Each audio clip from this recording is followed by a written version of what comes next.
New York City, often regarded as the city that never sleeps, has earned its reputation as one of the most iconic urban landscapes in the world. Its skyline, filled with towering skyscrapers like the Empire State Building and the Chrysler Building, has shaped not only the city's identity, but also how the world views modern architectural marvels. But in recent years, New York's skyscraper scene has started to show signs of tension. The latest addition to this skyline, 262 Fifth Avenue, has sparked a heated debate among New Yorkers. This 262-meter-tall, pencil-thin tower has raised concerns not only about the aesthetics of the city, but also about the growing wealth disparity and the city's ever-worsening housing crisis. The iconic skyline. New York's skyline is arguably the most recognizable in the world, with its sprawling views that stretch across the city, including Billionaire's Row, the famous rectangular shape of Central Park, and the towering tip of Lower Manhattan. New York's skyline is a testament to the city's power and prestige. For decades, landmarks like the Empire State Building, the Chrysler Building, and the Woolworth Building have served as more than just architectural feats. They are symbols of New York's cultural and historical significance. These buildings are woven into the fabric of the city, guiding both residents and tourists through its streets, and serving as iconic backdrops for countless movies and photographs. Historically, the Empire State Building has been one of the city's most beloved structures, acting as a visual anchor for the city. From almost any corner of Manhattan, the towering spire of the Empire State could be spotted, guiding locals and visitors alike. But this sense of place is slowly being eroded as new skyscrapers rise, blocking sight lines and shifting the city's architectural identity.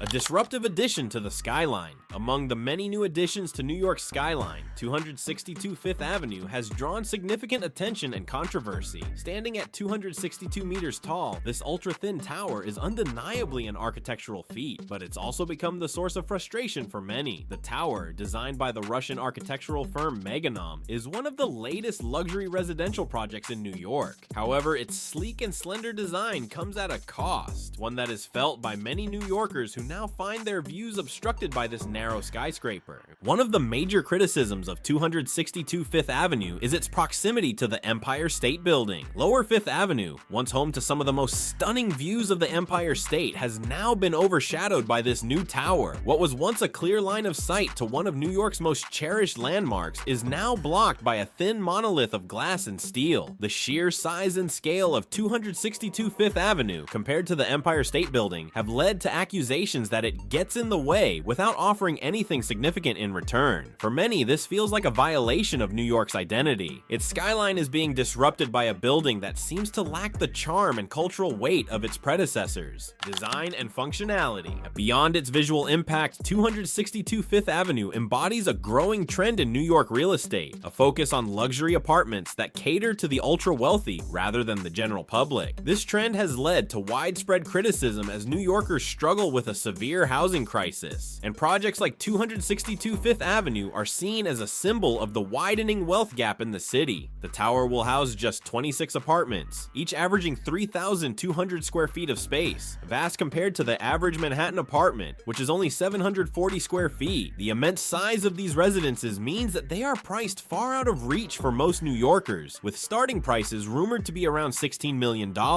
This pricing structure highlights a key issue. These buildings aren't being constructed to provide housing for everyday people, but rather to serve as high-value investment properties for the super rich. For many, this represents a hollowing out of the city's character, as it becomes increasingly more about maximizing financial returns than providing affordable homes. The impact of luxury towers on the housing crisis. New York City is facing a severe housing crisis, with rents skyrocketing and many residents struggling to find affordable places to live. The city is only building about half the number of homes it needs each year to keep up with demand. For those who earn less than $70,000 annually, more than half of their income often goes toward rent, leaving little for other necessities. Yet luxury towers like 262 Fifth Avenue continue to rise, offering lavish homes for the ultra-wealthy. The question arises, why are these towers being prioritized when the city needs affordable housing more than ever? The answer lies in the economics of the real estate market. Developers are keen to build towers like 262 Fifth Avenue because they provide high returns. With prices starting at $16 million, the developers stand to make hundreds of millions of dollars from selling just a few apartments. This is a far more lucrative venture than building multiple affordable apartments on the same piece of land. However, the result is a city that caters caters more to wealthy investors than its own residents, leaving many feeling frustrated and alienated. A mutation in architecture. Matthew Soules, an architect and author of Icebergs, Zombies, and the Ultra Thin, has coined a term to describe this type of development: mutation. According to Soules, these ultra-thin towers are more financial assets than homes. The apartments are designed to be open plan and feature large, column-free spaces, optimizing them for high investment returns rather than creating livable, functional spaces for people. In many cases, these towers are not even used as homes. They are safety deposit boxes for the ultra-wealthy, bought as a means of storing wealth rather than providing shelter. 262 Fifth Avenue exemplifies this phenomenon. The tower's slim design and enormous price tags cater to the whims of investors, not the needs of the city's residents. The building's structural core, which houses essential services like elevators and stairs, is located on the side of the tower, creating expansive open apartments. While this may look appealing to wealthy buyers, it results in a building that feels disconnected from the community around it. The question many New Yorkers are asking is, why should the city make space for these types of developments when they do nothing to alleviate the housing crisis? The rise of zombie urbanism.